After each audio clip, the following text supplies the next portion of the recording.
ನಮಸ್ಕಾರ ವಿದ್ಯಾರ್ಥಿಗಳೇ. ಇವತ್ತಿನ ದಿನ 10ನೇ ತರಗತಿಯ ವಿದ್ಯಾರ್ಥಿಗಳಿಗೋಸ್ಕರವಾಗಿ ಗಣಿತ ವಿಷಯದ ಕುರಿತು ತರಬೇತಿ ನೀಡಲು ಬಯಸ್ತಾ ಇದ್ದೇನೆ. ಅದೇ ರೀತಿ ಏನಪ್ಪಾ ಅಂದ್ರೆ 10ನೇ ತರಗತಿಯ ವಿದ್ಯಾರ್ಥಿಗಳ ಸಿಲೆಬಸ್ ಅಂತೆ ಮೊದಲನೇ ಚಾಪ್ಟರ್ ಯಾವುದಪ್ಪ ಅಂದ್ರೆ ವಾಸ್ತವಿಕ ಸಂಖ್ಯೆಗಳು ಅಂತೇಳಿ ಅದ. ಯಾವುದು? ವಾಸ್ತವಿಕ ಸಂಖ್ಯೆಗಳು. ವಾಸ್ತವಿಕ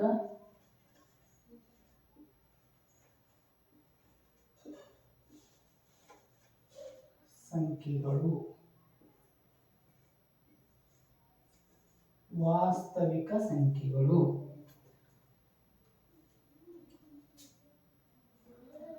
ನೋಡ್ರಿ, ಮೊದಲನೆಯ ಚಾಪ್ಟರ್ ವಾಸ್ತವಿಕ ಸಂಖ್ಯೆಗಳು ಅಂತ ಹೇಳೋದು ನಿಮಗ 10ನೇ ವಿದ್ಯಾರ್ಥಿಗಳಿಗೆ ಈ ವಾಸ್ತವಿಕ ಸಂಖ್ಯೆಗಳು ನಮಗೆ ಸಂಪೂರ್ಣವಾಗಿ ಅರ್ಥ ಆಗ್ಬೇಕಾಗಿತ್ತಪ್ಪ ಅಂದ್ರೆ ನಮಗೆ ಏನೇನೋ ಬೇಸಿಕ್ ಬೇಕಾಗ್ತದ, ಏನೇನೋ ನಾವು ತಿಳ್ಕೊಂಡಿರ್ಬೇಕು ಅಂತಕ್ಕಂಥದ್ದು ಇದರ ಬಗ್ಗೆ ಸ್ವಲ್ಪ ಮಾಹಿತಿ ಪಡೆದುಕೊಳ್ಳೋಣ. ನೋಡ್ರಿ, ಪ್ರಥಮವಾಗಿ ನಾವು ವಾಸ್ತವಿಕ ಸಂಖ್ಯೆಗಳು ಬಗ್ಗೆ ಅಧ್ಯಯನ ಮಾಡಬೇಕಾಗಿತ್ತಪ್ಪ ಅಂದ್ರ ಅದಕ್ಕೆ ಮೊದಲ ನಮಗ ಸ್ವಲ್ಪ ಸಂಖ್ಯೆಗಳ ಬಗ್ಗೆ, ಸಂಖ್ಯಾ ಪದ್ಧತಿಯ ಬಗ್ಗೆ ನಾಲೆಜ್ ಇದ್ದಿರ್ಬೇಕಾಗ್ತದ. ಸಂಖ್ಯಾ ಪದ್ಧತಿ ಬಗ್ಗೆ ನಾಲೆಜ್ ಇದ್ದಿರ್ಬೇಕಾಗ್ತದ. ಮತ್ತೇನಿರ್ತದಪ್ಪ ಅಂದ್ರ ವಾಸ್ತವಿಕ ಸಂಖ್ಯೆಗಳದಾಗ ಲಸ ಮತ್ತು ಮಸಗಳ ಬಗ್ಗೆ ಬಿ ನಮ್ಗ ಗೊತ್ತಿರಬೇಕಾಗ್ತದ. ಮೂರನೇದೇನಪ್ಪ ಅಂದ್ರ ನಮಗೆ ವಾಸ್ತವಿಕ ಸಂಖ್ಯೆಗಳು ಅರ್ಥ ಆಗ್ಬೇಕಾಯ್ತಪ್ಪ ಅಂದ್ರ ನಮಗ ಯಾವ ಸಂಯುಕ್ತ ಸಂಖ್ಯೆಗಳು ಯಾವುವು ಮತ್ತು ಅವಿಭಾಜ್ಯ ಸಂಖ್ಯೆಗಳು ಯಾವುವು ಅಂತಕ್ಕಂಥದ್ದು ನಮ್ಗ ಅದರ ಬಗ್ಗೆ ಸಂಪೂರ್ಣ ಜ್ಞಾನ ಇದ್ದಿರ್ಬೇಕಾಗ್ತದ.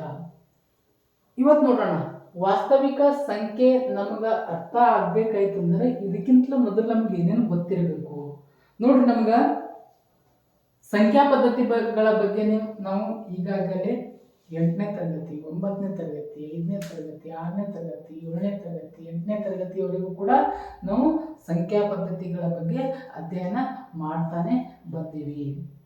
ವಾಸ್ತವಿಕ ಸಂಖ್ಯೆ ಹೋಗೋಕ್ಕಿಂತ ಮೊದಲು ನಾವು ಸಂಖ್ಯಾ ಪದ್ಧತಿಯ ಬಗ್ಗೆ ಅರ್ಥ ಮಾಡ್ಕೋಬೇಕಾಗ್ತದ. ನೋಡ್ರಿ, ಸಂಖ್ಯಾ ಪದ್ಧತಿದಾಗ ಮೊದಲನೇದು ಬರ್ತಕ್ಕಂಥದ್ದು ಸ್ವಾಭಾವಿಕ ಸಂಖ್ಯೆಗಳು. ಸ್ವಾಭಾವಿಕ ಸಂಖ್ಯೆಗಳು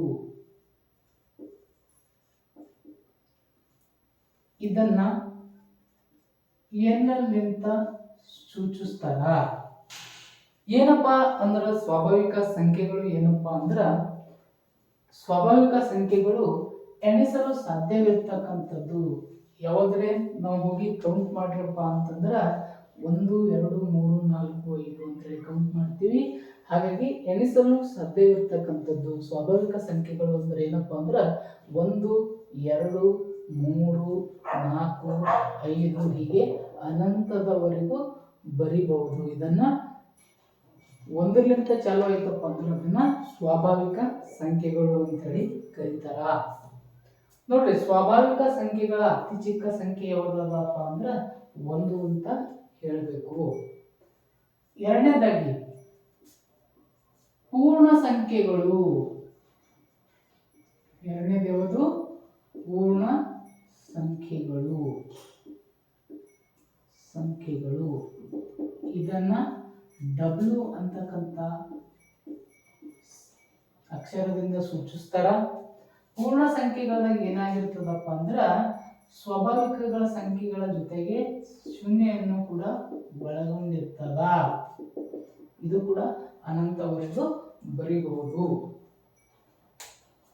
ಮೂರನೇದು ಯಾವ್ದಪ್ಪ ಅಂದ್ರ ಪೂರ್ಣಾಂಕಗಳು.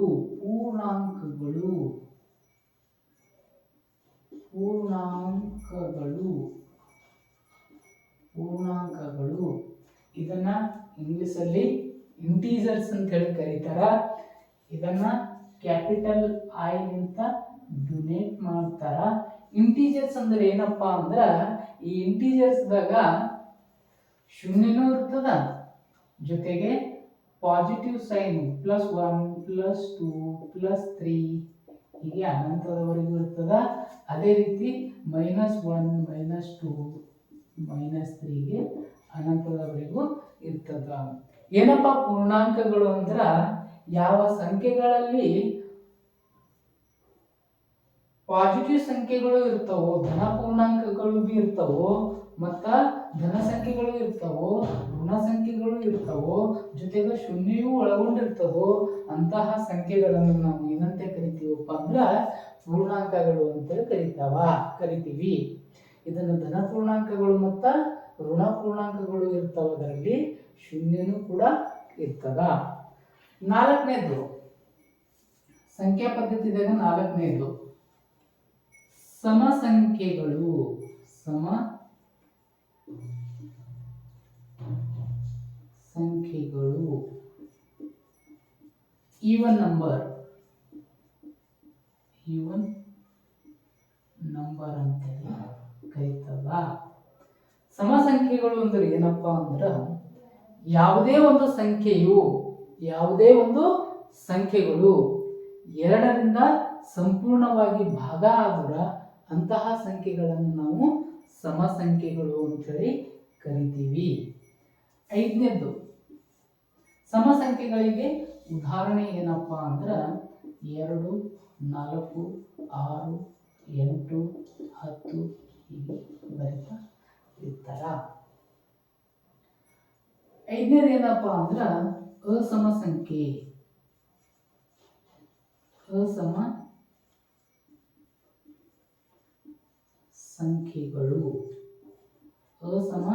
ಸಂಖ್ಯೆಗಳು ಅಥವಾ ಆಡ್ ನಂಬರ್ ಅಂತೇಳಿ ಕರೀತಾರ.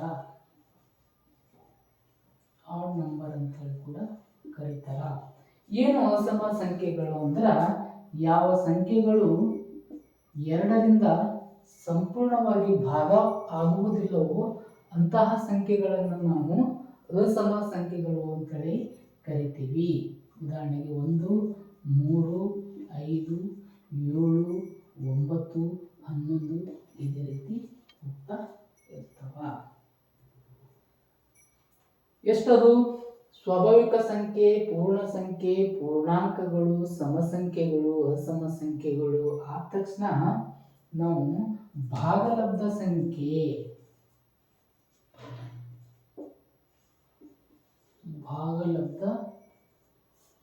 ಸಂಖ್ಯೆಗಳು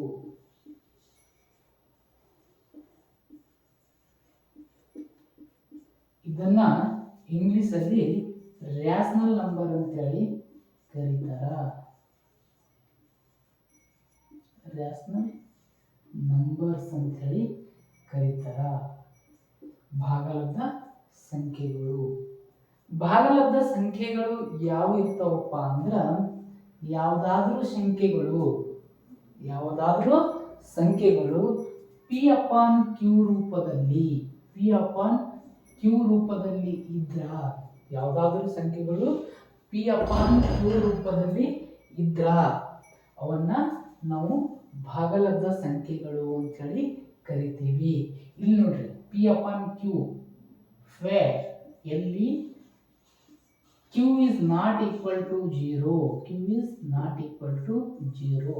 ಯಾವುದೇ ಎರಡು ಸಂಖ್ಯೆಗಳು ಅಂಶ ಮತ್ತು ಛೇದದ ರೂಪದಲ್ಲಿ ಬಂದಿತ್ತಪ್ಪ ಅಂದ್ರ ಅಂತಹ ಸಂಖ್ಯೆಗಳನ್ನು ನಾವು ಭಾಗಲಬ್ಧ ಸಂಖ್ಯೆಗಳು ಅಂತೇಳಿ ಕರೀತಾರ.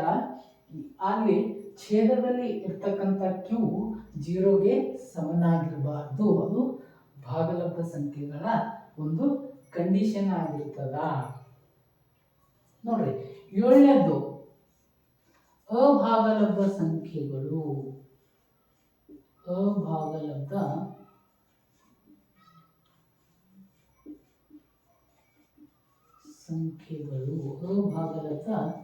ಸಂಖ್ಯೆಗಳು ಇದನ್ನ ಇಂಗ್ಲಿಷಲ್ಲಿ ಇರ್ರ್ಯಾಷನಲ್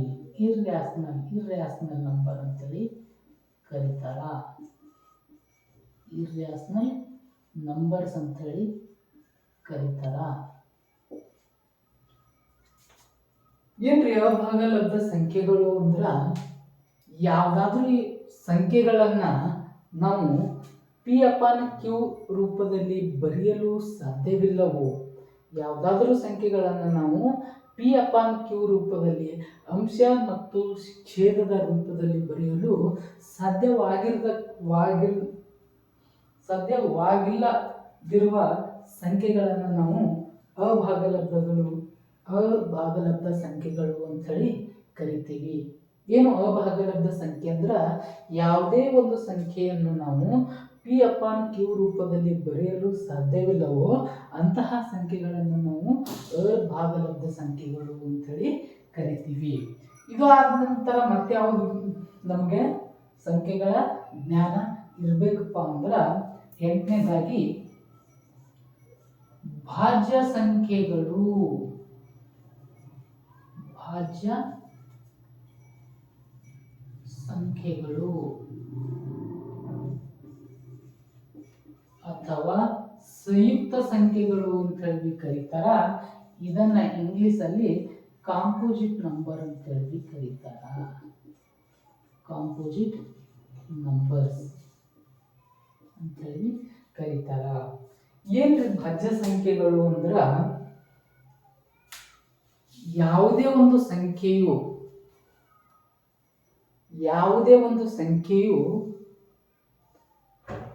ಎರಡಕ್ಕಿಂತ ಹೆಚ್ಚಿನ ಸಂಖ್ಯೆಯಿಂದ ಆ ಸಂಖ್ಯೆಯು ಭಾಗವಾಗಿದ್ದರೆ, ಯಾವುದೇ ಒಂದು ಸಂಖ್ಯೆಯು ಎರಡಕ್ಕಿಂತ ಹೆಚ್ಚಿನ ಸಂಖ್ಯೆಗಳಿಂದ ಸಂಪೂರ್ಣವಾಗಿ ಭಾಗವಾಗುವ ಸಂಖ್ಯೆಗಳನ್ನು ನಾವು ಭಾಜ್ಯ ಸಂಖ್ಯೆಗಳು ಅಥವಾ ಸಂಯುಕ್ತ ಸಂಖ್ಯೆಗಳು ಅಂತೇಳಿ ಕರಿತೀವಿ. ಏನು ಭಾಜ್ಯ ಸಂಖ್ಯೆಗಳು ಅಂದ್ರಪ್ಪ ಅಂದ್ರೆ ಯಾವುದೇ ಒಂದು ಸಂಖ್ಯೆಯು ಎರಡಕ್ಕಿಂತ ಹೆಚ್ಚಿನ ಸಂಖ್ಯೆಗಳಿಂದ ಅದು ಒಂದು ವೇಳೆ ಸಂಪೂರ್ಣವಾಗಿ ಭಾಗ ಆಗುತ್ತಿತ್ತಪ್ಪ ಅಂದ್ರೆ ಅಂತ ಸಂಖ್ಯೆಗಳನ್ನು ನಾವು ಭಾಜ್ಯ ಸಂಖ್ಯೆಗಳು ಅಂತ ಹೇಳಿ ಕರಿತೀವಿ. ಉದಾಹರಣೆಗೆ ನೋಡ್ರಿ, ಇಲ್ಲಿ 4 ಅಂತಕ್ಕಂಥದ್ದು ಏನಾಗಿರ್ತದಪ್ಪ ಅಂದ್ರೆ ಈ 4 ಅಂತಕ್ಕಂಥ ಸಂಖ್ಯೆಯು 1ರಿಂದಲೂ ಕೂಡ ಭಾಗ ಆಗ್ತದ, 2ರಿಂದಲೂ ಕೂಡ ಭಾಗ ಆಗ್ತದ ಹಾಗೂ 4ರಿಂದಲೂ ಕೂಡ ಭಾಗ ಆಗ್ತದ. 1 4 4, 2 4, 4 4, ಹೀಗೆ 4 ಅಂತಕ್ಕಂಥದ್ದು ಕೂಡ ನಾವು ಭಾಜ್ಯ ಸಂಖ್ಯೆಗಳು ಅಂತೇಳಿ ಭಾಜ್ಯ ಸಂಯುಕ್ತ ಸಂಖ್ಯೆ ಅಂತೇಳಿ ಕರಿಬಹುದು. ಯಾಕಪ್ಪ ಅಂದ್ರೆ ಈ 4 ಅಂತಕ್ಕಂಥ ಸಂಖ್ಯೆಯು ಎರಡು ಸಂಖ್ಯೆಗಳಿಗಿಂತ ಹೆಚ್ಚಿನ ಸಂಖ್ಯೆಗಳಿಂದ ಇದು ಭಾಗ ಆಗುತ್ತದೆ. ಹಾಗಾಗಿ 4 ಅಂತಕ್ಕಂಥದ್ದು ಭಾಜ್ಯ ಸಂಖ್ಯೆ ಅಂಥೇಳಿ ಹೇಳಬೇಕು. ಈ 9ನೇದು ಯಾವುದು ಬರ್ತದಪ್ಪ ಅಂದ್ರೆ ಅವಿಭಾಜ್ಯ ಸಂಖ್ಯೆಗಳು. ಅವಿಭಾಜ್ಯ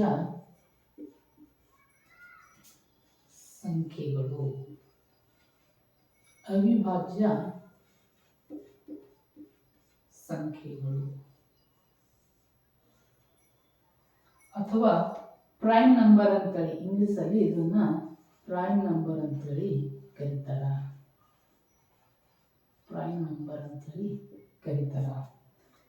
ಏನಪ್ಪ ಅವಿಭಾಜ್ಯ ಸಂಖ್ಯೆ ಅಂದ್ರ ಜಸ್ಟ್ ಅಲ್ಲಿಂದ ಭಾಜ್ಯ ಸಂಖ್ಯೆಗಳಾದಾಗ ಯಾವುದೇ ಒಂದು ಸಂಖ್ಯೆಯು ಎರಡು ಸಂಖ್ಯೆಗಳಿಗಿಂತ ಹೆಚ್ಚಿನ ಸಂಖ್ಯೆಗಳಿಂದ ಆ ಸಂಖ್ಯೆ ಭಾಗ ಆದ್ರ ಅಂತ ಸಂಖ್ಯೆಗಳನ್ನ ಭಾಜ್ಯ ಸಂಖ್ಯೆಗಳು ಅಥವಾ ಸಂಯುಕ್ತ ಸಂಖ್ಯೆಗಳು ಅಂತೇಳಿ ಕರಿತೀವಿ. ಅದೇ ರೀತಿ ಅವಿಭಾಜ್ಯ ಸಂಖ್ಯೆಗಳು ಅಂದ್ರೆ ಏನಪ್ಪಾ ಅಂದ್ರ ಯಾವುದೇ ಒಂದು ಸಂಖ್ಯೆಯು ಕೇವಲ ಎರಡೇ ಸಂಖ್ಯೆಗಳಿಂದ ಸಂಪೂರ್ಣವಾಗಿ ಭಾಗ ಆಯ್ತಪ್ಪ ಅಂದ್ರ ಅಂತ ಸಂಖ್ಯೆಗಳನ್ನ ಅವಿಭಾಜ್ಯ ಸಂಖ್ಯೆಗಳು ಅಂತ ಹೇಳಿ ಕರೀತಾರ. ಇಲ್ಲಿ ನೋಡ್ರಿ, ಈ 2 ಅಂತಕ್ಕಂಥದ್ದು 1ರಿಂದ ಭಾಗ ಆಗ್ತದ, ಆಮೇಲೆ 2ರಿಂದ ಭಾಗ ಆಗ್ತದ. ಅಂದ್ರೆ ಕೇವಲ 2 ಅಂತಕ್ಕಂಥದ್ದು ಕೇವಲ 2 ಸಂಖ್ಯೆಗಳಿಂದ ಭಾಗ ಆಗುತ್ತದ. ಹಾಗಾಗಿ ಆ 2 ಅಂತಕ್ಕಂಥದ್ದು ಅವಿಭಾಜ್ಯ ಸಂಖ್ಯೆ ಆಯಿತು. ನೋಡ್ರಿ, ಅಥವಾ ಅವಿಭಾಜ್ಯ ಸಂಖ್ಯೆ ಅಂದ್ರೆ ಏನಪ್ಪಾ ಅಂದ್ರ ಯಾವುದೇ ಒಂದು ಸಂಖ್ಯೆಯು ಒಂದರಲಿಂತ ಭಾಗ ಆಗ್ತದ, ಇಲ್ಲಂದ್ರ ಅದೇ ಸಂಖ್ಯೆ ತನ್ನಿಂದಲೇ ಭಾಗ ಆಗ್ತದ. ಅಂತ ಸಂಖ್ಯೆಗಳನ್ನು ನಾವು ಅವಿಭಾಜ್ಯ ಸಂಖ್ಯೆಗಳು ಅಂತೇಳಿ ಕರಿತೀವಿ. ಇನ್ನು ಶಾರ್ಟ್ಕಟ್ ಆಗಿ ಹೇಳ್ಬೇಕಾಯ್ತಪ್ಪ ಅಂದ್ರ ಯಾವುದೇ ಒಂದು ಸಂಖ್ಯೆಯು ಕೇವಲ 2 ಸಂಖ್ಯೆಗಳಿಂದ ಸಂಪೂರ್ಣವಾಗಿ ಭಾಗ ಆಗುತ್ತಿತ್ತಪ್ಪ ಅಂದ್ರ ಅಂತ ಸಂಖ್ಯೆಗಳನ್ನು ನಾವು ಅವಿಭಾಜ್ಯ ಸಂಖ್ಯೆಗಳು ಅಂತೇಳಿ ಕರಿತೀವಿ. ಭಾಜ್ಯ ಸಂಖ್ಯೆಗಳಿಗೆ ಎಕ್ಸಾಂಪಲ್ ನೋಡ್ರಿ, 4, 6, 8, 9 ಎಂದು ಬರುತ್ತವೆ. ಭಾಜ್ಯ ಅತಿ ಚಿಕ್ಕ ಭಾಜ್ಯ ಸಂಖ್ಯೆ ಯಾವುದಪ್ಪ ಅಂದ್ರ 4 ಅಂತ ಹೇಳಬೇಕು. ಯಾಕಪ್ಪ ಅಂದ್ರ 4 ಅಂತಕ್ಕಂಥದ್ದು ಅತಿ ಚಿಕ್ಕ ಭಾಜ್ಯ ಸಂಖ್ಯೆ. ಯಾಕಪ್ಪ ಅಂದ್ರ ಒಂದು ಭಾಜ್ಯನೂ ಅಲ್ಲ, ಅವಿಭಾಜ್ಯನೂ ಅಲ್ಲ. ಯಾಕ ಭಾಜ್ಯ ಸಂಖ್ಯೆ ಆಗಿರ್ಬೇಕಾಗಿತ್ತಪ್ಪ ಅಂದ್ರ 2ಕ್ಕಿಂತ ಹೆಚ್ಚಿನ ಸಂಖ್ಯೆಗಳಿಂದ ಭಾಗ ಆಗಿರ್ಬೇಕು. ಅವಿಭಾಜ್ಯ ಸಂಖ್ಯೆ ಆಗಿರ್ಬೇಕಾಗಿತ್ತಪ್ಪ ಅಂದ್ರ ಅಟ್ಲೀಸ್ಟ್ 2 ಸಂಖ್ಯೆಗಳಿಂದ ಭಾಗ ಆಗಿರ್ಬೇಕು.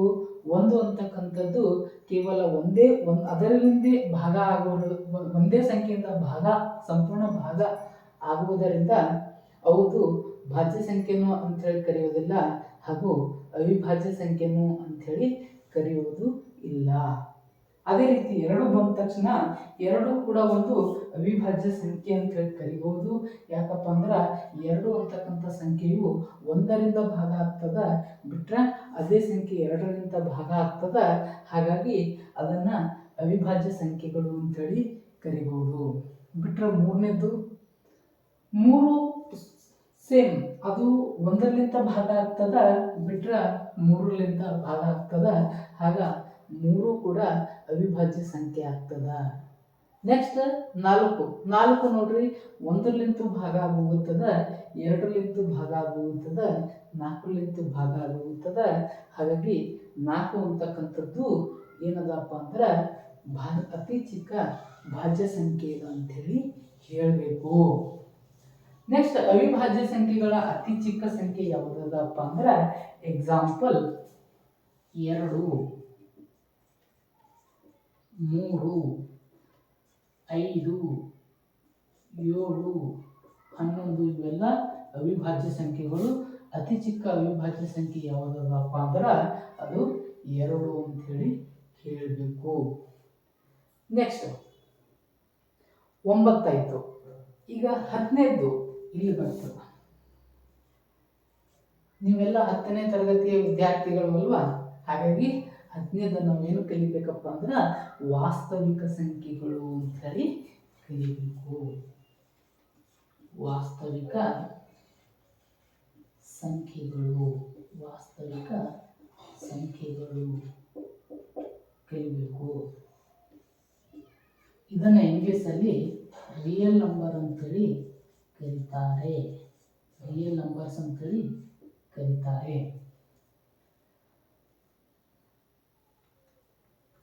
ನೋಡ್ರಿ, ವಾಸ್ತವಿಕ ಸಂಖ್ಯೆಗಳು ಅಂದ್ರೆ ರಿಯಲ್ ನಂಬರ್ಸ್ ಅಂತೇಳಿ ಇಂಗ್ಲಿಷಲ್ಲಿ ಕರೀತಾರೆ.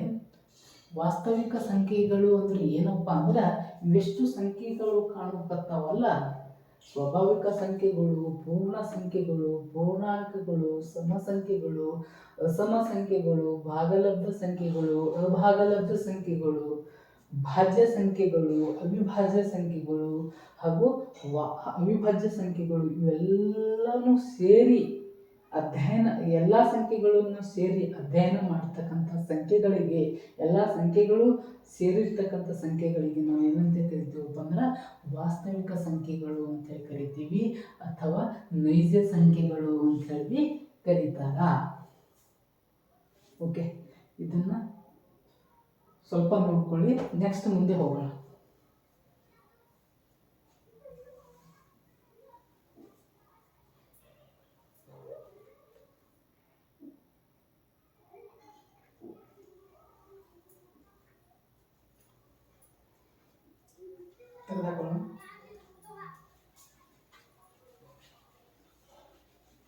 ನೋಡ್ರಿ, ಈ ಸಂಖ್ಯೆಗಳ ಬಗ್ಗೆ ನಿಮಗೆ ಗೊತ್ತಾದ್ಮೇಲೆ ನೆಕ್ಸ್ಟ್ ವಾಸ್ತವಿಕ ಸಂಖ್ಯೆಗೆ ನಮಗೆ ಏನು ಬೇಕಪ್ಪ ಅಂದ್ರೆ ಲಸಹ ಮತ್ತು ಮಸಹ ಅಂದ್ರೇನು ಗೊತ್ತಿರಬೇಕು. ಲಸಹ ಮತ್ತು ಮಸಹ ಅಂದ್ರೇನು ಕೂಡ ಗೊತ್ತಿರಬೇಕು.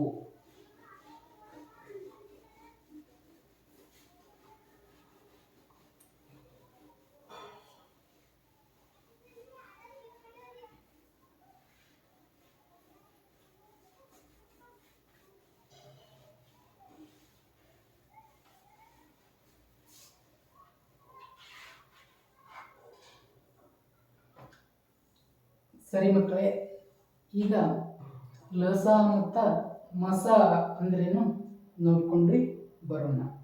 ನೀವು ಆಲ್ರೆಡಿ 6ನೇ ತರಗತಿ, 7ನೇ ತರಗತಿ, 8ನೇ ತರಗತಿ, 9ನೇ ತರಗತಿಯಲ್ಲೂ ಕೂಡ ನೀವು ಲಸ ಮತ್ತು ಮಸಗಳ ಬಗ್ಗೆ ನಿಮ್ಗೆ ಸ್ವಲ್ಪ ಮಟ್ಟಿಗೆ ಜ್ಞಾನ ಇದೆ. ಇವತ್ತಿನ ದಿನ ನಾವು ಅದನ್ನೇ ತಿರುಗಿ ಇನ್ನೊಮ್ಮೆ ಮೆಲುಕು ಹಾಕೋಣ. ಏನು ಲಸ ಅಂದ್ರೇನು ಮತ್ತು ಮಸ ಅಂದರೆ ಏನು?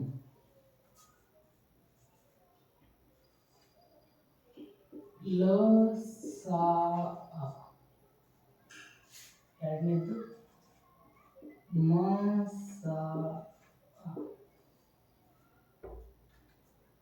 ಇಲ್ಲಿ ನೋಡ್ರಿ, ಇಂಗ್ಲೀಷಲ್ಲಿ ಲಸನ LCM ಅಂತ ಕರೀತಾರೆ, ಮಸನ HCF ಅಂತೇಳಿ ಕರೀತಾರೆ. ನೀವೆಲ್ಲ ವಿದ್ಯಾರ್ಥಿಗಳು ಲಸ ಅಂದ್ರೆ ಏನು ಹೇಳ್ರಿಪ್ಪ ಅಂತಂದ್ರೆ ಎಲ್ಲರೂ ಹೇಳ್ತೀರಿ ಲಘುತಮ ಸಾಮಾನ್ಯ ಅಪವರ್ತ್ಯ ಅಂತ ಹೇಳಿ. ಲಘುತಮ ಸಾಮಾನ್ಯ ಅಪವರ್ತ್ಯ ಅಂತ ಹೇಳ್ತೀರಿ. ಕೆಲವೊಬ್ರು ಲಘುತಮ ಸಾಮಾನ್ಯ ಅಪವರ್ತನ ಅಂತ ಹೇಳ್ತಾರ.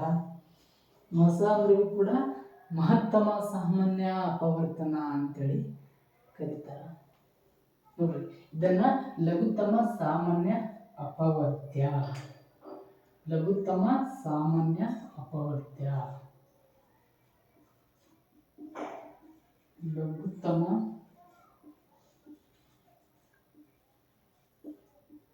ಸಾಮಾನ್ಯ ಅಪವರ್ತ್ಯ. ಮಸ ಅಂದ್ರೆ ಏನಪ್ಪಾ ಅಂದ್ರ ಮಹತ್ತಮ ಸಾಮಾನ್ಯ ಅಪವರ್ತನ.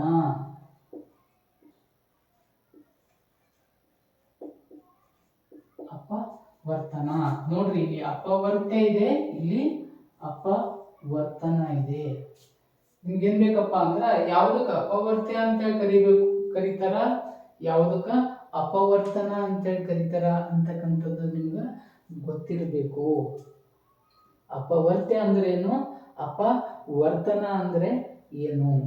ಅದೇ ರೀತಿ ಇಂಗ್ಲಿಷಲ್ಲಿ LCM list common, list common multiple, multiple ಅಂತೇಳಿ ಅದರದ್ದು ಫುಲ್ ಫಾರ್ಮ್ ಅದ. ಅದೇ ರೀತಿ ಇಲ್ಲಿ HCF ಅಂದ್ರೆ ಏನಪ್ಪಾ ಅಂದ್ರ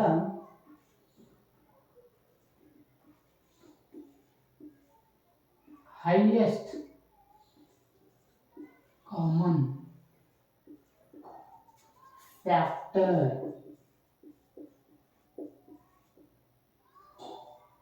ಹೈಯೆಸ್ಟ್ ಕಾಮನ್ ಫ್ಯಾಕ್ಟರ್. ಇಲ್ಲಿ ಮಲ್ಟಿಪಲ್ ಅದ, ಇಲ್ಲಿ ಫ್ಯಾಕ್ಟರ್ಸ್ ಅದ. ನೋಡ್ರಿ, ಲಸ ಮತ್ತು ಮಸ ಗಳ ಮಧ್ಯೆ ಇರ್ತಕ್ಕಂಥ ಒಂದು ವ್ಯತ್ಯಾಸ ಏನದಪ್ಪ ಅಂದ್ರ ಲಸ ಅಂತಕ್ಕಂಥದ್ದು ಲಘುತಮ ಸಾಮಾನ್ಯ ಅಪವರ್ತ್ಯ ಅದ, ಮಸ ಅಂತಕ್ಕಂಥದ್ದು ಮಹತ್ತಮ ಸಾಮಾನ್ಯ ಅಪವರ್ತನ ಅದ. ಇಲ್ಲಿ ನಮ್ಗೆ ಏನು ಗೊತ್ತಿರ್ಬೇಕಪ್ಪ ಅಂದ್ರ ಇದು ಅಪವರ್ತ್ಯ ಅಂದ್ರೇನು ಮತ್ತ ಅಪವರ್ತನ ಅಂದ್ರೇನು. ಅಪವರ್ತ್ಯ ಮತ್ತ ನಮಗೆ ಗೊತ್ತಿರಬೇಕಾಗ್ತದ. ನೋಡ್ರಿ, ಲಸ ಮತ್ತು ನಸ ಗೊತ್ತಾಗಕ್ಕಿಂತ ಮೊದಲ ನಮಗೆ ಅಪವರ್ತ್ಯ ಮತ್ತು ಅಪವರ್ತನಗಳು ಅಂದ್ರೇನು ಗೊತ್ತಿರಬೇಕು. ಸಪೋಸ್ ಉದಾಹರಣೆ 2 ಮತ್ತು 3ರ ಲ ಸ ಅ ಮತ್ತು ಮ ಸ ಅ ಕಂಡುಹಿಡಿಯಿರಿ ಅಂತೇಳಿ ಒಂದು ಕ್ವಶನ್ ಇತ್ತಪ್ಪ ಅಂತ ತಿಳ್ಕೊಳ್ಳಿ. ಅವಾಗ ಏನು ಮಾಡಬೇಕು ನೋಡ್ರಿ, ಲಘುತ್ತಮ ಸಾಮಾನ್ಯ ಅಪವರ್ತ್ಯ ಮೊದಲು ಏನು ಮಾಡಬೇಕಪ್ಪ ಅಂದ್ರೆ ಅವುಗಳ ಅಪವರ್ತ್ಯಗಳನ್ನು ಬರ್ಕೋಬೇಕು. ಅಪವರ್ತ್ಯ ಅಂದ್ರೆ ಏನು? ಅವುಗಳ ಗುಣಕ, ಮಗ್ಗಿ ಅಂತ ಕರಿತೀವಲ್ಲ, ಅಪವರ್ತ್ಯ ಅಂದ್ರೆ ಅವುಗಳ ಗುಣಕಗಳನ್ನು ಬರಿಬೇಕು. ನೋಡ್ರಿ, 2 ಇದು 3, 2 1 2, 2 2 4, 2 3 6, 2 4 8, 2 5 10, 2 6 12, 2 7 14, 2 8 16, 2 9 18, 2 10 20. ಅದೇ ರೀತಿ 3ರ ಗುಣಾಕ ಬರೀಬೇಕು. ಅಪವರ್ತ್ಯ ಅಂದ್ರೆ ಅವುಗಳ ಗುಣಾಕ ಬರ್ಕೊಂತ ಹೋಗ್ಬೇಕು. 3 2 6, 3 3 9, 3 4 12, 3 5 15, 3 6 18, 3 7 21, 3 8 24, 3 9 27, 3 10 30. ನೋಡ್ರಿ, ಲಸ ಯಾವುದೇ ಸಂಖ್ಯೆಗಳ ಲಸ ಕಂಡಿಡಿ ಅಂದ್ರೆ ಏನ್ ಮಾಡ್ಬೇಕಪ್ಪ ಅಂದ್ರೆ ಮೊದಲ ಅವುಗಳ ಗುಣಕಗಳನ್ನ ಬರ್ಕೋಬೇಕು, ಅವುಗಳ ಮಗ್ಗಿಗಳನ್ನ ಬರ್ಕೋಬೇಕು. ಅಪವರ್ತ್ಯ ಅಂದ್ರೇನು? ಅವುಗಳ ಗುಣಕ. ಅಪವರ್ತ್ಯ ಅಂದ್ರೇನು? ಕೊಟ್ಟಿರ್ತಕ್ಕಂಥ ಸಂಖ್ಯೆಯ ಗುಣಕಗಳನ್ನ ಬರ್ಕೋತ ಹೋಗಬೇಕು. ಇದು ಅಪವರ್ತ್ಯ. 2ರ ಅಪವರ್ತ್ಯಗಳು ಇವೆಲ್ಲ 2ರ ಅಪವರ್ತ್ಯಗಳು. ಇದು 3ರ ಅಪವರ್ತ್ಯಗಳು. ಈಗೇನು ಮಾಡಬೇಕು? ಅಪವರ್ತ್ಯ ಬರ್ಕೊಂಡಿವಿ, ಸಾಮಾನ್ಯ ಮಲ್ಟಿಪಲ್ ಬರ್ದೀವಿ ಇಲ್ಲ, ಆ ತಕ್ಷಣ ರಿವರ್ಸ್ ಹೋಗ್ಬೇಕು. ಮಲ್ಟಿಪಲ್ ಬರೆದಾದ್ಮೇಲೆ ಕಾಮನ್ ನೋಡ್ಬೇಕು. ಅಂದ್ರೆ 2 ಸಂಖ್ಯೆಯಲ್ಲಿ ಇರ್ತಕ್ಕಂಥ ಯಾವುದಾದ್ರೂ ಸಾಮಾನ್ಯ ಸಂಖ್ಯೆಗಳು ಬಂದವನ್ನು ನೋಡ್ಕೋಬೇಕು. ನೋಡ್ರಿ, 2 ಅದ, ಇಲ್ಲಿ 2 ಇಲ್ಲ, 4 ಅದ, ಇಲ್ಲಿ 4 ಇಲ್ಲ, 6 ಅದ, ಇಲ್ಲೂ 6 ಅದ. ಹಾಗಾಗಿ 6 ಬರ್ಕೋರಿ. 6 ಒಂದು ಸಾಮಾನ್ಯ ಸಂಖ್ಯೆ ಅದ. 8 ಇಲ್ಲದ, 8 ಇಲ್ಲಿಲ್ಲ, 9 ಇಲ್ಲದ, 9 ಇಲ್ಲಿಲ್ಲ, 10 ಇಲ್ಲದ, 10 ಇಲ್ಲಿಲ್ಲ, 12 ಇಲ್ಲದ, 12 ಇಲ್ಲದ. ಓಕೆ, 2ನೇ ಸಾಮಾನ್ಯ ಪದ ಸಿಕ್ತು, ಹೌದಿಲ್ಲ? ನೆಕ್ಸ್ಟ್ ನೋಡ್ರಿ, 15 ಇಲ್ಲದ, 14 ಅದ, 16 ಅದ, 16 ಇಲ್ಲಿಲ್ಲ, 18 ಇಲ್ಲದ, 18 ಕೂಡ ಇಲ್ಲದ, ಹೌದಿಲ್ಲ? 18 ಕೂಡ ಸಿಕ್ತು. ಈ ಮಲ್ಟಿಪಲ್ಸ್ ಅಂತಕ್ಕಂಥದ್ದು 10 ತನ ಅಷ್ಟೇ ಇರ್ತವೇನು? ಇಲ್ಲ, ಇದು ಹಿಂಗೆ ಹೋಗ್ತಾನೆ ಇರ್ತದ. 22 ಇಲ್ಲಿ ಬರ್ತದ, 33 ಇಲ್ಲಿ ಬರ್ತದೆ, ಇದೆಂತ ಅನಂತವರೆಗೂ ಇರ್ತವ. ನಾವು ನೋಡ್ಬೇಕು, ಏನು ಮಾಡ್ಬೇಕಪ್ಪ ಅಂದ್ರೆ ನಮ್ಗೆ ಲಸ ಏನು ಹೇಳಿದ, ಫಸ್ಟ್ ಮಲ್ಟಿಪಲ್ಸ್ ಬರ್ಕೋಬೇಕು, ಕೊಟ್ಟಿರ್ತಕ್ಕಂಥ ಸಂಖ್ಯೆದ ಗುಣಕಗಳನ್ನು ಬರ್ಕೋಬೇಕು. ನೆಕ್ಸ್ಟ್ ಆ ಗುಣಕಗಳು ಏನು ಬರ್ಕೊಂಡಿರ್ತೀವಲ್ಲ ಅದರಲ್ಲಿ ಕಾಮನ್ ಸಾಮಾನ್ಯ ಸಂಖ್ಯೆಗಳನ್ನ ಆಯ್ಕೆ ಮಾಡ್ಕೊಂಡು ಬರ್ಕೋಬೇಕು. ಈಗ ಇವೆರಡೂ ಸಂಖ್ಯೆಗಳಲ್ಲಿ ಸಾಮಾನ್ಯ ಸಂಖ್ಯೆಗಳನ್ನು ನಾವು ಬರ್ಕೊಂಡಿನಿ, 6, 12, 18 ಹಿಂಗೆ ಹೋಗ್ತಾ ಇರ್ತಾವ. ಮತ್ತು ನೆಕ್ಸ್ಟ್ ಏನು ಕೇಳೇನಪ್ಪ ಅಂದ್ರೆ ಲೀಸ್ಟ್ ಕಾಮನ್ ಕೇಳೋಣ.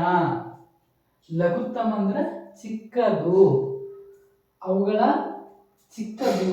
ಅಪವರ್ತ್ಯ ಬರ್ಕೋಬೇಕು. ಲಸ ಅಂದ್ರೆ ಏನಪ್ಪಾ ಅಂದ್ರೆ ಕೊಟ್ಟಿರ್ತಕ್ಕಂಥ ಸಂಖ್ಯೆಗಳ ಅಪವರ್ತ್ಯ ಮಲ್ಟಿಪಲ್ ಗುಣಕಗಳನ್ನ ಬರ್ಕೋಬೇಕು. ಗುಣಕಗಳ ಬರ್ಕೊಂಡಾದ್ಮೇಲೆ ಅವುಗಳಲ್ಲಿ ಆ ಗುಣಕಗಳಲ್ಲಿ ಇರ್ತಕ್ಕಂಥ ಸಾಮಾನ್ಯಗಳನ್ನು ಐಡೆಂಟಿಫೈ ಮಾಡಬೇಕು. ಐಡೆಂಟಿಫೈ ಮಾಡ್ಕೊಂಡು ಬರ್ಕೋಬೇಕು. ಕಾಮನ್ ಮಲ್ಟಿಪಲ್ ಆದ್ಮೇಲೆ ಲೀಸ್ಟ್ ಅನ್ನ ಹುಡುಕ್ಬೇಕು. ಲೀಸ್ಟ್ ಅಂದ್ರೆ ಅತಿ ಚಿಕ್ಕ ಸಾಮಾನ್ಯ ಸಂಖ್ಯೆ ಯಾವ್ದಾಗ್ತದ? ಇಲ್ಲಿ 6 ಅಂತಕ್ಕಂಥದ್ದು ಇವೆರಡು ಸಂಖ್ಯೆಗಳ ಮಲ್ಟಿಪಲ್ಸ್ ಅಲ್ಲಿ ಗುಣಕಗಳಲ್ಲಿ ಇವೆರಡು ಸಂಖ್ಯೆಗಳಲ್ಲಿ ಇರ್ತಕ್ಕಂಥ ಅತಿ ಚಿಕ್ಕ ಸಾಮಾನ್ಯ ಪದ ಯಾವುದಪ್ಪ ಅಂದ್ರೆ 6. ಹಾಗಾಗಿ 2 ಮತ್ತು 3ರ ಲಸ ಎಷ್ಟಾಗ್ತದ? ಎಷ್ಟಾಗ್ತದ? 6 ಆಗ್ತದ. ಅರ್ಥ ಆಗುತ್ತದಿಲ್ಲ? LCM ಅಂದ್ರೆ ಏನಪ್ಪಾ ಅಂದ್ರ ಲಘುತ್ತಮ ಸಾಮಾನ್ಯ ಅಪವರ್ತ್ಯ. ಅಪವರ್ತ್ಯ ಅಂದ್ರೆ ಏನಪ್ಪಾ ಅಂದ್ರ ಅವು ಕೊಟ್ಟಿರ್ತಕ್ಕಂಥ ಸಂಖ್ಯೆಗಳನ್ನ ಗುಣಕಗಳನ್ನಾಗಿ ಬರ್ಕೋಬೇಕು. ಕೊಟ್ಟಿರ್ತಕ್ಕಂಥ ಸಂಖ್ಯೆಗಳ ಗುಣಕಗಳನ್ನಾಗಿ ಬರ್ಕೋಬೇಕು. ಆ ಕೊಟ್ಟಿರ್ತಕ್ಕಂಥ ಸಂಖ್ಯೆಗಳ ಗುಣಕಗಳನ್ನಾಗಿ ಬರ್ಕೊಂಡ ಆದ ತಕ್ಷಣ ಆ ಗುಣಕಗಳಲ್ಲಿ ಇರ್ತಕ್ಕಂಥ ಸಾಮಾನ್ಯ ಸಂಖ್ಯೆಗಳನ್ನು ನಾವು ಬರ್ಕೋಬೇಕು. ತದನಂತರ ಏನ್ ಮಾಡ್ಬೇಕಪ್ಪ ಅಂದ್ರ ಆ ಸಾಮಾನ್ಯ ಸಂಖ್ಯೆಗಳಲ್ಲಿ ಅತಿ ಚಿಕ್ಕ ಸಂಖ್ಯೆ ಯಾವುದದ ನೋಡು ಅದನ್ನೇ ನಾವು ಆ ಕೊಟ್ಟಿರ್ತಕ್ಕಂಥ ಸಂಖ್ಯೆಗಳ ಲಸ ಅಂತ ಹೇಳಿ ಹೇಳಿರ್ತೀವಿ. ಓಕೆ, ನೆಕ್ಸ್ಟ್ ಮಸ ನೋಡ್ರಿ. ಅಪವರ್ತ್ಯ ಅಂದ್ರೆ ಏನು? ಆ ಕೊಟ್ಟಿರ್ತಕ್ಕಂಥ ಸಂಖ್ಯೆಗಳ ಗುಣಕಗಳು.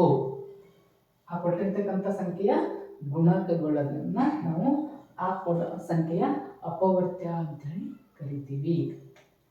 ಅದೇ ರೀತಿ ಮಹತ್ತಮ ಸಾಮಾನ್ಯ ಅಪವರ್ತನ. ಅಪವರ್ತ್ಯ ಅಂದ್ರೆ ಆ ಸಂಖ್ಯೆಯ ಗುಣಕಗಳು. ನೆಕ್ಸ್ಟ್ ಅಪವರ್ತನ ಅಂದ್ರೆ ಏನು? ಅಪವರ್ತನ ಅಂದ್ರೆ ಏನು?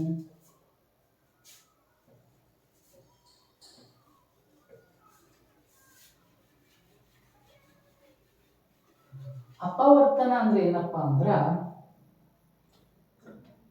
ಕೊಟ್ಟಿರುವ ಸಂಖ್ಯೆಯು ಯಾವ ಯಾವ ಸಂಖ್ಯೆಗಳಿಂದ ಸಂಪೂರ್ಣವಾಗಿ ಭಾಗ ಆಗ್ತದೋ ಆ ಎಲ್ಲಾ ಸಂಖ್ಯೆಗಳು ಕೂಡ ಆ ಕೊಟ್ಟಿರುವ ಸಂಖ್ಯೆಯ ಅಪವರ್ತನಗಳಾಗಿರ್ತಾವ. ಅರ್ಥ ಆಗುತ್ತದಿಲ್ಲ? ಕೊಟ್ಟಿರ್ತಕ್ಕಂಥ ಸಂಖ್ಯೆ ನಮ್ಗೆ ಯಾವ್ಯಾವ ಸಂಖ್ಯೆ ಕೊಟ್ಟಾರ? 2 ಒಂದು ಕೊಟ್ಟಾರ, ಆಮೇಲೆ 3 ಒಂದು ಕೊಟ್ಟಾರ. ಅಪವರ್ತನ ಹೆಂಗ್ ಬರಿಬೇಕಪ್ಪ ಅಂದ್ರ ಫಸ್ಟ್ ನಾವ್ ಏನ್ ಮಾಡ್ಕೋಬೇಕು? ಅಪವರ್ತನ ಬರ್ಕೋಬೇಕು. ಆಮೇಲೆ ಸಾಮಾನ್ಯ ತೆಗಿಬೇಕು. ಅಪವರ್ತನಗಳಲ್ಲಿ ಸಾಮಾನ್ಯ ಕಾಮನ್ ಫ್ಯಾಕ್ಟರ್ ಎಷ್ಟವ ಅವನ್ನು ತೆಗಿಬೇಕು. ತದನಂತರ ಆ ಸಾಮಾನ್ಯದಲ್ಲಿ ಮಹತ್ತಮ ಅತಿ ಹೆಚ್ಚಿನ ಸಾಮಾನ್ಯ ಸಂಖ್ಯೆ ಯಾವುದಪ್ಪ ಅಂದ್ರೆ ಐಡೆಂಟಿಫೈ ಮಾಡಬೇಕು. ಆಮೇಲೆ ಏನಾಗಿರ್ತದಪ್ಪ ಅಂದ್ರೆ ಅತಿ ಹೆಚ್ಚಿನ ಸಾಮಾನ್ಯ ಅಪವರ್ತನ ಯಾವುದಿರ್ತದೋ ಅದೇ ಆ ಕೊಟ್ಟಿರ್ತಕ್ಕಂಥ ಸಂಖ್ಯೆಗಳ ಮೊಸ ಆಗಿರ್ತದ. ನೋಡಿ 2 ಮತ್ತು 3 ಅಪವರ್ತನ ಅಂದ್ರೆ ಏನಪ್ಪಾ ಅಂದ್ರ ಯಾವುದೇ ಒಂದು ಸಂಖ್ಯೆಯ ಅಪವರ್ತನಗಳು ಬರೀರಪ್ಪ ಅಂದ್ರ ಆ ಸಂಖ್ಯೆಯನ್ನು ಭಾಗಿಸಲ್ಪಡುವ ಸಂಖ್ಯೆಗಳು ಕೊಟ್ಟಿರುವ ಸಂಖ್ಯೆಗಳ ಅಪವರ್ತನ ಆಗಿರ್ತದ. 2 ಯಾವ್ಯಾವ ಸಂಖ್ಯೆಗಳಿಂದ ಸಂಪೂರ್ಣವಾಗಿ ಭಾಗ ಆಗ್ತದೋ ಆ ಸಂಖ್ಯೆಗಳನ್ನು ನಾವು 2ರ ಅಪವರ್ತನಗಳು ಅಂತ ಹೇಳಿ ಕರಿತೀವಿ. ಸರಿ, 2ರ ಅಪವರ್ತನಗಳು ಬರೋಣ. 2 ಏನಾಗ್ತದ? 1ಲಿಂತ ಭಾಗ ಆಗ್ತದ, ಆಮೇಲೆ 2ಲಿಂತ ಭಾಗ ಆಗ್ತದ. 2 ಸಂಖ್ಯೆಗಳಿಂದ ಭಾಗ ಆಗುತ್ತದ. ನೆಕ್ಸ್ಟ್ 3 1ಲಿಂತ ಭಾಗ ಆಗ್ತದ ಮತ್ತ 3ಲಿಂತ ಭಾಗ ಆಗ್ತದ. ಹಾಗಾಗಿ 2ರ ಅಪವರ್ತನ ಯಾವ ಬಂತು? 1 × 2 ಬಂತು. 1 × 2 ಬಂತು ಅಥವಾ 1 2 ಬಂತು. 3ರ ಅಪವರ್ತನಗಳು ಯಾವ ಬಂದವಪ್ಪ ಅಂದ್ರ 1 ಮತ್ತು 3 ಬಂತು. ಫಸ್ಟ್ ಏನ್ ಬರ್ಕೊಂಡಿವಿ ನಾವು? ಕೊಟ್ಟಿರುವ ಸಂಖ್ಯೆಗಳ ಅಪವರ್ತನಗಳು ಬರ್ಕೊಂಡಿವಿ. ಈಗ 2ರ ಅಪವರ್ತನಗಳು 1 ಮತ್ತು 2 ಬರ್ಕೊಂಡಿನಿ. 3ರ ಅಪವರ್ತನ 1 ಮತ್ತು 3 ಬರ್ಕೊಂಡಿನಿ. ಅಪವರ್ತನ ಆದ ತಕ್ಷಣ ಏನ್ ಮಾಡ್ಬೇಕಪ್ಪ ಅಂದ್ರೆ ಸಾಮಾನ್ಯ, ಅವೆರಡು ಅಪವರ್ತನಗಳಲ್ಲಿ ಸಾಮಾನ್ಯ ಯಾವುದದ ನೋಡ್ಕೋಬೇಕು. ಇವೆರಡು ಅಪವರ್ತನಗಳಲ್ಲಿ ಸಾಮಾನ್ಯ ಯಾವುದದ? 1 ಮಾತ್ರ ಸಾಮಾನ್ಯ ಅದ. ಸಾಮಾನ್ಯ ಆದ ತಕ್ಷಣ ನಮಗ ಮಹತ್ತಮ ಅಂದ್ರೆ ಹೆಚ್ಚಿನ ಇರದೆ 1. ಹಾಗಾಗಿ ಹೆಚ್ಚಿಂದು ಅದೇ, ಕಡಿಮೆದು ಅದೇ. ಹಾಗಾಗಿ ಏನಾಗ್ತದಪ್ಪ ಅಂದ್ರೆ ಇದು 1 ಅಂತಕ್ಕಂಥದ್ದು 2 ಮತ್ತು 3ರ ಮೊಸ ಆಗಿರ್ತದ.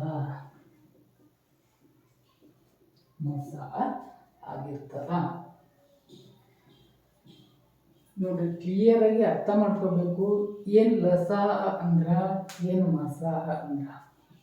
ಲಸ ಅಂದ್ರ ಲಘುತ್ತಮ ಸಾಮಾನ್ಯ ಅಪವರ್ತ್ಯ. ಅಪವರ್ತ್ಯ ಅಂದ್ರೆ ಏನಪ್ಪಾ ಅಂದ್ರೆ ಆ ಕೊಟ್ಟಿರ್ತಕ್ಕಂಥ ಸಂಖ್ಯೆಗಳ ಗುಣಕಗಳನ್ನು ಬರೆಯುವುದು. ಮೊದಲು ಯಾವುದಾದ್ರೂ ಎರಡು ಸಂಖ್ಯೆಗಳು ನಿಮಗೆ ಕೊಟ್ಟಾರಪ್ಪ ಅಂದ್ರೆ ಆ ಸಂಖ್ಯೆಗಳ ಮಗ್ಗಿಗಳನ್ನು ಮಲ್ಟಿಪಲ್ಸ್ಗಳನ್ನ ಗುಣಕಗಳನ್ನ ಬರ್ಕೋಬೇಕು ಫಸ್ಟ್. ಎರಡನೇದೇನಪ್ಪ ಅಂದ್ರೆ ಆ ಗುಣಕಗಳಲ್ಲಿ ಸಾಮಾನ್ಯ ಸಂಖ್ಯೆಗಳನ್ನ ಆಯ್ಕೆ ಮಾಡ್ಕೋಬೇಕು.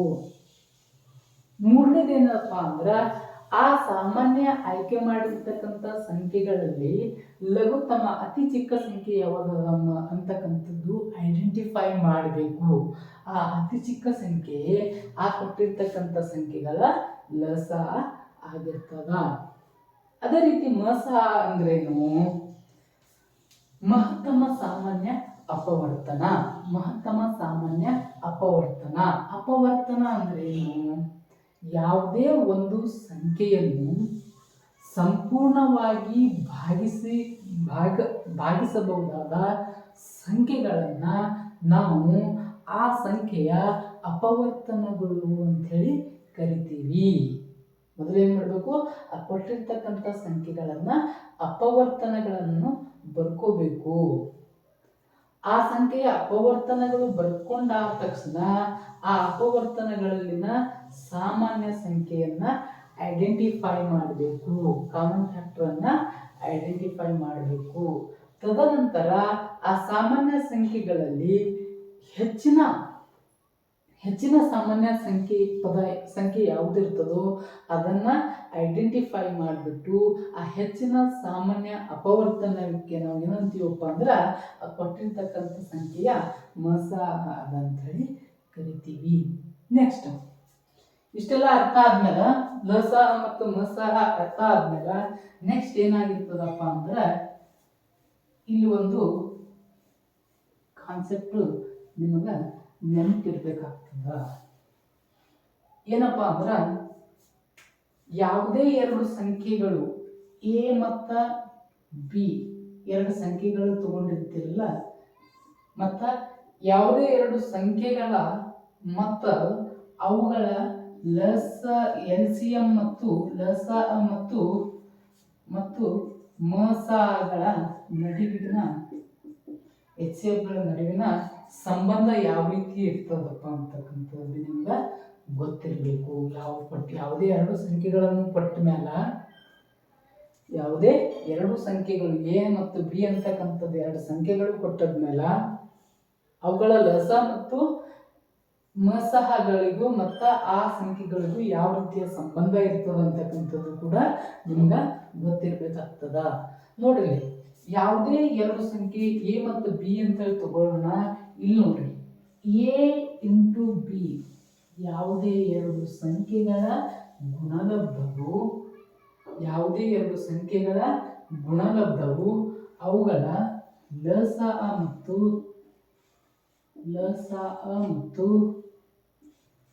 ಮಸಗಳ ಗುಣಲಬ್ಧಕ್ಕೆ ಸಮನಾಗಿರ್ತದ. ಇದು ನಿಮ್ಗೆ ನೆನಪಿರಬೇಕು.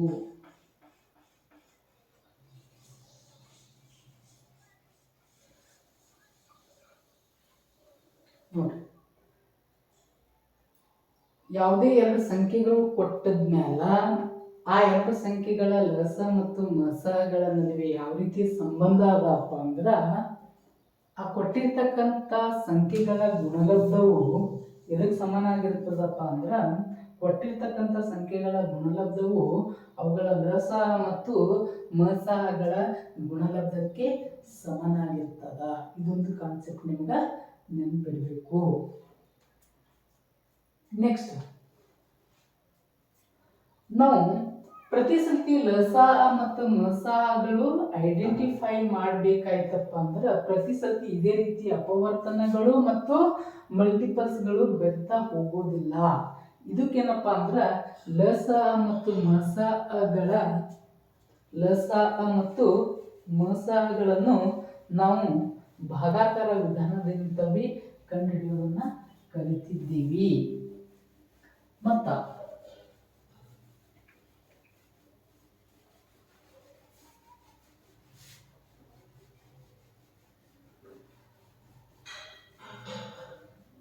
ಭಾಗಾಕಾರ ವಿಧಾನದಿಂದ ನಾವು ಲಸ ಅ ಮತ್ತು ಮಸ ಅವನ್ನು ಕಂಡುಹಿಡಿಯೋದನ್ನು ಕಲಿತಿದ್ದೀವಿ ಹಿಂದಿನ ತರಗತಿಯಲ್ಲಿ. ಅದೇ ರೀತಿಯಾಗಿ ಮತ್ತೇನೇನು ಗೊತ್ತಿರಬೇಕು, ನಮಗೆ ಸಂಖ್ಯೆಗಳ ಬಗ್ಗೆ ಜ್ಞಾನ ಬಂತು, ಜೊತೆಗೆ ಲಸ ಅಂದ್ರೇನು ಮತ್ತು ಮಸ ಅಂದ್ರೇನು ಅಂತಕ್ಕಂಥದ್ದು ಗೊತ್ತಾಯಿತು. ನೆಕ್ಸ್ಟ್ ಏನಿರ್ತದಪ್ಪ ಅಂದ್ರೆ ಎಲ್ಲ ನನ್ನ ವಿದ್ಯಾರ್ಥಿಗಳಿಗೂ ಕೂಡ ಸ್ವಲ್ಪ ಮಟ್ಟಿನ ಡಿವಿಸಿಬಿಲಿಟಿ ರೂಲ್ಸ್ಗಳು ಕೂಡ ನಿಮಗೆ ಗೊತ್ತಿರಬೇಕು. ಯಾಕಪ್ಪ ಅಂದ್ರೆ ನೆಕ್ಸ್ಟ್ ಬರ್ತಾ ಒಂದು ಸಂಯುಕ್ತ ಸಂಖ್ಯೆಯನ್ನು, ಈ ವಾಸ್ತವ ಸಂಖ್ಯೆಯಲ್ಲಿ ಏನು ಕಲಿತೀರಪ್ಪ ಅಂದ್ರೆ ಒಂದು ಸಂಯುಕ್ತ ಸಂಖ್ಯೆಗಳನ್ನು ಅವುಗಳ ಸಂಯುಕ್ತ ಸಂಖ್ಯೆಗಳು ಎದಕ್ಕಂತೀರಿ, ಯಾವುದೇ ಒಂದು ಸಂಖ್ಯೆಯು ಎರಡು ಸಂಖ್ಯೆಗಿಂತ ಹೆಚ್ಚಿನ ಸಂಖ್ಯೆಗಳಿಂದ ಎರಡಕ್ಕಿಂತ ಹೆಚ್ಚಿನ ಸಂಖ್ಯೆಗಳಿಂದ ಒಂದು ವೇಳೆ ಅದು ಸಂಪೂರ್ಣವಾಗಿ ಭಾಗ ಆಗ್ತೈತಪ್ಪ ಅಂದ್ರೆ ಅಂಥ ಸಂಖ್ಯೆಗಳನ್ನು ನಾವು ಸಂಯುಕ್ತ ಸಂಖ್ಯೆಗಳು ಅಥವಾ ಭಾಜ್ಯ ಸಂಖ್ಯೆಗಳು ಅಂತೇಳಿ ಕರಿತೀವಿ ಅಂತಕ್ಕಂಥದ್ದು ಓದಿವಿ. ಈಗ ನೋಡಿ, ಯಾವುದೇ ಒಂದು ಸಂಯುಕ್ತ ಸಂಖ್ಯೆಗಳನ್ನು ಅವುಗಳ ಅವಿಭಾಜ್ಯ ಅಪವರ್ತನಗಳ ಗುಣಲಬ್ಧವನ್ನಾಗಿ ವ್ಯಕ್ತಪಡಿಸಬಹುದು.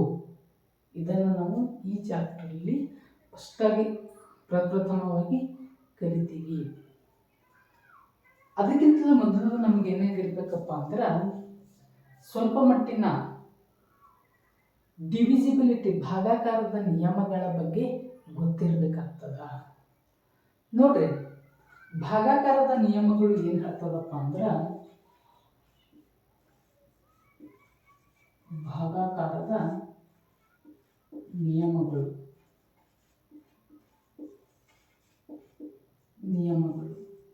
ಏನು ಹೇಳ್ತದಪ್ಪ ಅಂದ್ರೆ ಯಾವ ಸಂಖ್ಯೆಯಿಂದ ಭಾಗ ಆಗ್ತದ ಅಂತಕ್ಕಂಥದ್ದು ನಾವು ಭಾಗಾಕಾರದ ನಿಯಮಗಳಲ್ಲಿ ಕಲಿತೀವಿ.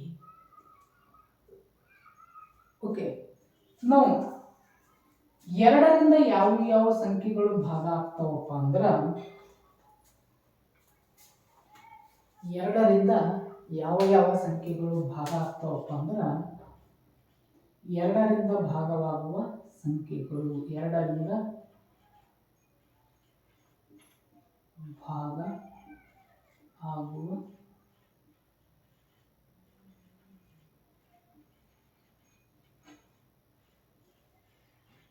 ಸಂಖ್ಯೆಗಳು.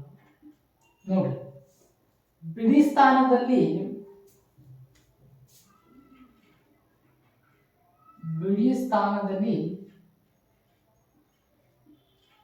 ಬಿಡಿ ಸ್ಥಾನದಲ್ಲಿ 0, 2, 4, 6, 8 ಇದ್ರ ಅಂತ ಎಲ್ಲ ಸಂಖ್ಯೆಗಳು ಎರಡರಿಂದ ಭಾಗ ಆಗ್ತಾವ ಅಂತೇಳಿ ತಿಳ್ಕೋಬೇಕು. ಈ ಭಾಗಾಕಾರದ ನಿಯಮದ ಪ್ರಕಾರ ಎರಡರಿಂದ ಯಾವ ಸಂಖ್ಯೆಗಳು ಭಾಗ ಆಗ್ತಾವಪ್ಪ ಅಂದ್ರೆ ಫಸ್ಟ್ ಬಿಡಿ ಸ್ಥಾನದಾಗ ನೋಡಬೇಕು. ಆ ಬಿಡಿ ಸ್ಥಾನದಾಗ ಒಂದು ವೇಳೆ 0, 2, 4, 6, 8 ಇತ್ತಪ್ಪ ಅಂದ್ರೆ ಆ ಸಂಖ್ಯೆ ಎರಡರಿಂದ ಭಾಗ ಆಗ್ತದೆ ಅಂತೇಳಿ ತಿಳ್ಕೋಬೇಕು. ನೆಕ್ಸ್ಟ್ ಮೂರರಿಂದ ಭಾಗ ಆಗ್ತಕ್ಕಂಥದ್ದು, ಮೂರರಿಂದ ಭಾಗ ಆಗುವ ಸಂಖ್ಯೆಗಳು ಕೊಟ್ಟಿರುವ ಮೂರರಿಂದ ಭಾಗ ಆಗುವ ಸಂಖ್ಯೆಗಳು. ಯಾವುದೇ ಒಂದು ಸಂಖ್ಯೆಗಳು ಕೊಟ್ಟಿರ್ತಾನೆ ನಾವು ನಿಮ್ಗೆ, 2 ಅಂಕೆದ ಕೊಡ್ಲಿ, 3 ಅಂಕೆದ ಕೊಡ್ಲಿ, 4 ಅಂಕೆದ ಕೊಡ್ಲಿ, 7, 8, 10 ಅಂಕೆದು ಸಹಿತ ನೀವು ಕೊಟ್ಟ ತಕ್ಷಣ ಆ ಸಂಖ್ಯೆಯು 3ರಿಂದ ಭಾಗ ಆಗ್ತದಿಲ್ಲ ಅಂತೇಳಿ ನಿಮಗೆ ಗೊತ್ತಾಗಬೇಕಾಯ್ತಪ್ಪ ಅಂದ್ರೆ ಏನು ಮಾಡ್ಬೇಕು ಗೊತ್ತಾಗ, ಆ ಕೊಟ್ಟಿರ್ತಕ್ಕಂಥ ಎಲ್ಲ ಅಂಕಿಗಳನ್ನು ಏನು ಮಾಡಬೇಕು, ಕೂಡಿಸ್ಕೋಬೇಕು. ಕೊಟ್ಟಿರುವ ಎಲ್ಲ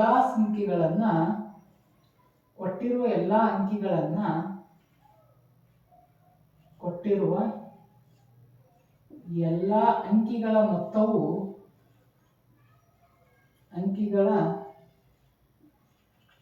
ಮೊತ್ತವು 3ರಿಂದ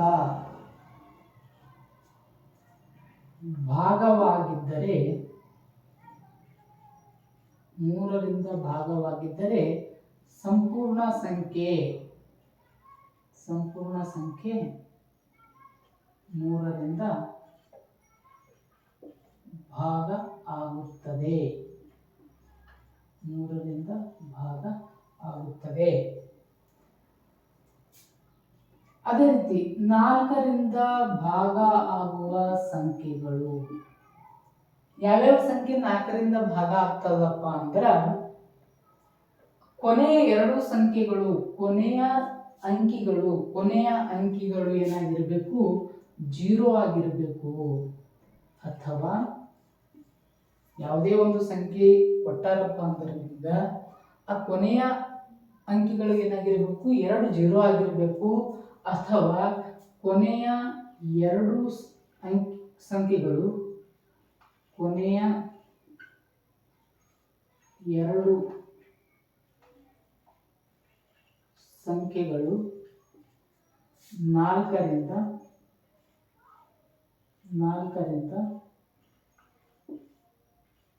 ಭಾಗ ಆಗಿರಬೇಕು. 4ರಿಂದ ಭಾಗ ಆಗಿರಬೇಕು. ಸರಿ, ಈಗ 5ನೇದ್ದು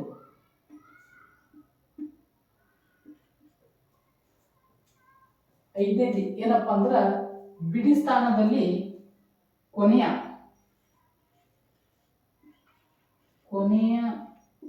ಅಂಕಿ 0 ಅಥವಾ 5 ಆಗಿರಬೇಕು. ಯಾವುದಾದ್ರೂ ಸಂಖ್ಯೆಯು 5ರಿಂದ ಸಂಪೂರ್ಣವಾಗಿ ಭಾಗ ಆಗ್ಬೇಕಾಯ್ತಪ್ಪ ಅಂದ್ರ ಅವುಗಳ ಆ ಸಂಖ್ಯೆಯ ಕೊನೆಯ ಅಂಕಿ ಒಂದು ವೇಳೆ 0 ಅಥವಾ 5 ಇತ್ತಪ್ಪ ಅಂದ್ರ ಆ ಸಂಖ್ಯೆಯು ಸಂಪೂರ್ಣವಾಗಿ 5ರಿಂದ ಭಾಗ ಆಗ್ತದೆ ಅಂತ ಹೇಳಿ ತಿಳ್ಕೋಬೇಕು. ಈಗ 6ರಿಂದ ಯಾವ ಭಾಗ ಆಗ್ತಾವ? ಯಾವ ಸಂಖ್ಯೆಯು ಕೊಟ್ಟಿರ್ತಕ್ಕಂಥ ಸಂಖ್ಯೆಯು 2 ಮತ್ತು 3 ಎರಡರಿಂದಲೂ ಭಾಗ ಆಗ್ತದೋ, 2ರಿಂದಲೂ ಭಾಗ ಆಗುತ್ತದೆಯೋ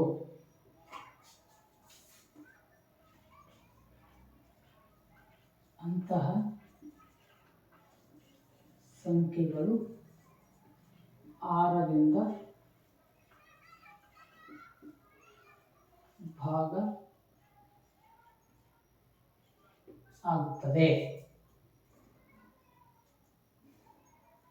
ನೋಡ್ರಿ, 6ರಿಂದ ಯಾವ್ಯಾವ ಭಾಗ ಆಗ್ತದಪ್ಪ ಅಂದ್ರ ಯಾವುದೇ ಒಂದು ಸಂಖ್ಯೆ ಆ ಸಂಖ್ಯೆ 2ರಿಂದ ಭಾಗ ಆಗೋಗುತ್ತಿತ್ತು ಮತ್ತ 3ರಿಂದ ಭಾಗ ಆಗೋಗುತ್ತಿತ್ತಪ್ಪ ಅಂದ್ರ ಅಂತ ಸಂಖ್ಯೆಗಳು ಏನಾದಪ್ಪ ಅಂದ್ರ 6ರಿಂದಲೂ ಭಾಗ ಆಗ್ತದ. ಯಾವ ಸಂಖ್ಯೆಗಳು 7ರಿಂದ ಭಾಗ ಆಗ್ತವ?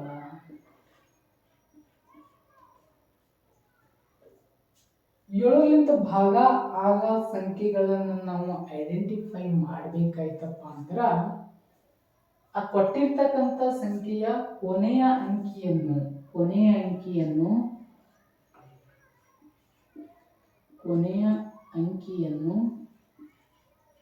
ದ್ವಿಗುಣಗೊಳಿಸಬೇಕು. ಅಂದ್ರೆ ಡಬಲ್ ಮಾಡಬೇಕು, ದ್ವಿಗುಣಗೊಳಿಸಬೇಕು. ದ್ವಿಗುಣಗೊಳಿಸಿ ಮಿಕ್ಕ ಸಂಖ್ಯೆಯಲ್ಲಿ ಕಳೆದಾಗ ದ್ವಿಗುಣಗೊಳಿಸಿ ಮಿಕ್ಕ ಸಂಖ್ಯೆಯಲ್ಲಿ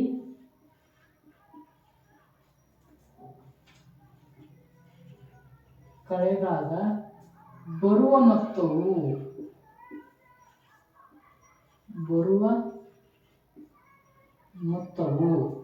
7ರಿಂದ ಭಾಗವಾದರೆ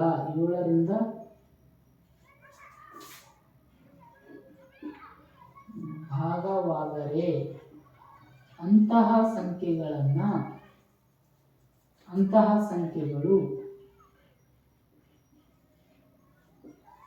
7ರಿಂದ ಭಾಗ ಆಗುತ್ತವೆ. ನೋಡಿ, 7ರಿಂದ ಭಾಗ ಆಗ್ತಕ್ಕಂಥ ಸಂಖ್ಯೆಗಳು ಐಡೆಂಟಿಫೈ ಮಾಡ್ತಕ್ಕಂಥದ್ದು ಸ್ವಲ್ಪ ಕಷ್ಟ ಆಗ್ತದ. ಅದ್ರೇನು ಕಷ್ಟ ಇಲ್ಲ, ಕ್ಲಿಯರ್ ಆಗಿ ಅರ್ಥ ಮಾಡ್ಕೊಂಡ್ರೆ ಅದು ಕೂಡ ನೀವು ಐಡೆಂಟಿಫೈ ಮಾಡಬಹುದು. ನೋಡ್ರಿ, ಕೊನೆಯ ಅಂಕಿಯನ್ನು ಏನು ಮಾಡಬೇಕು, ಎಷ್ಟೇ ಸಂಖ್ಯೆಗಳನ್ನ 3 ಅಂಕಿದೆ ಕೊಟ್ಟಿರಲೆಕ್ಕ, 4 ಅಂಕಿದೆ ಕೊಟ್ಟಿರಲೆಕ್ಕ, 5 ಅಂಕಿದೆ ಕೊಟ್ಟಿರಲೆಕ್ಕ, ಆ ಸಂಖ್ಯೆಯ ಕೊನೆಯ ಅಂಕಿ ಏನಾಗಿರ್ತದ ಅದನ್ನು ಡಬಲ್ ಮಾಡಿಬಿಟ್ಟು ಮಿಕ್ಕಿರೋ ಸಂಖ್ಯೆದಾಗ ಆ ಡಬಲ್ ಮಾಡಿರ್ತಕ್ಕಂಥ ಸಂಖ್ಯೆಯನ್ನು ಕಳೆದ ಮೇಲೆ ಆ ಬಂದಿರ್ತಕ್ಕಂಥ ಮೊತ್ತವು ಒಂದು ವೇಳೆ 7ರಿಂದ ಭಾಗ ಆದರೆ ಆ ಸಂಪೂರ್ಣ ಸಂಖ್ಯೆಯು ಕೂಡ 7ರಿಂದ ಭಾಗ ಆಗ್ತದ. ನೆಕ್ಸ್ಟ್ 8ರಿಂದ ಭಾಗ ಆಗುವ ಸಂಖ್ಯೆಗಳು. 8ರಿಂದ ಭಾಗ ಆಗುವ ಸಂಖ್ಯೆಗಳು ಯಾವ್ಯಾವ ಸಂಖ್ಯೆಗಳು 8ರಿಂದ ಭಾಗ ಆಗ್ತಾವಪ್ಪ ಅಂದ್ರೆ, ಕೊನೆಯ 3 ಸಂಖ್ಯೆಗಳು 3 ಅಂಕಿಗಳು 0 ಆಗಿರಬೇಕು, ಅಥವಾ ಕೊನೆಯ 3 ಅಂಕಿಗಳು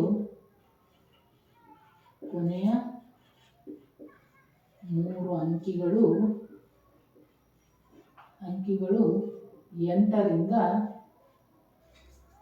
ಭಾಗ ಆಗಿರಬೇಕು.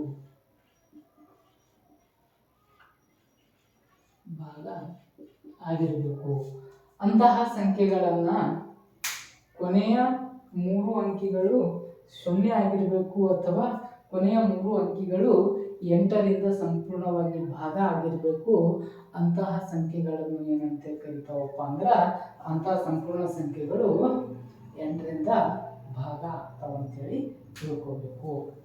ಸರಿ, 9ರಿಂದ ಭಾಗ ಆಗುವ ಸಂಖ್ಯೆಗಳು ಸೇಮ್ 3 ಯಾವ ರೀತಿ ಮಾಡೇವಿ 9ರಿಂದ ಕೂಡ ಅದೇ ರೀತಿ ಮಾಡಬೇಕು. ಕೊಟ್ಟಿರುವ ಎಲ್ಲ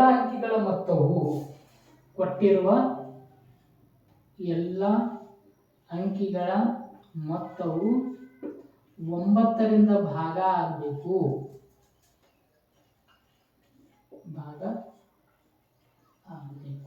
ಸೇಮ್ 3 ಪ್ಲೇನ್ ಇತ್ತಪ್ಪ ಅಂದ್ರೆ ಕೊಟ್ಟಿರುವ ಎಲ್ಲ ಅಂಕಿಗಳ ಮೊತ್ತವು 3ರಿಂದ ಭಾಗ ಆಯ್ತಪ್ಪ ಅಂದ್ರೆ ಆ ಸಂಖ್ಯೆಗಳು ಸಂಪೂರ್ಣ ಸಂಖ್ಯೆಯು 3ರಿಂದ ಭಾಗ ಆಗ್ತದೆ ಅಂತಕ್ಕಂಥದ್ದು ಓದಿದ್ವಿ. ಅದೇ ರೀತಿಯಾಗಿ ಯಾವ ಸಂಖ್ಯೆಗಳು 9ರಿಂದ ಭಾಗ ಆಗ್ತಾವಪ್ಪ ಅಂದ್ರೆ, ಕೊಟ್ಟಿರುವ ಎಲ್ಲ ಅಂಕಿಗಳ ಮೊತ್ತವು ಏನಾಗಿರ್ಬೇಕಪ್ಪ ಅಂದ್ರೆ ಆ 9ರಿಂದ ಭಾಗ ಆಗುತ್ತಿತ್ತಪ್ಪ ಅಂದ್ರೆ ಅಂತಹ ಸಂಪೂರ್ಣ ಸಂಖ್ಯೆಯು ಕೂಡ 9ರಿಂದ ಭಾಗ ಆಗ್ತದೆ ಅಂತೇಳಿ ತಿಳ್ಕೋಬೇಕು. ನೆಕ್ಸ್ಟ್ 10ನೇದು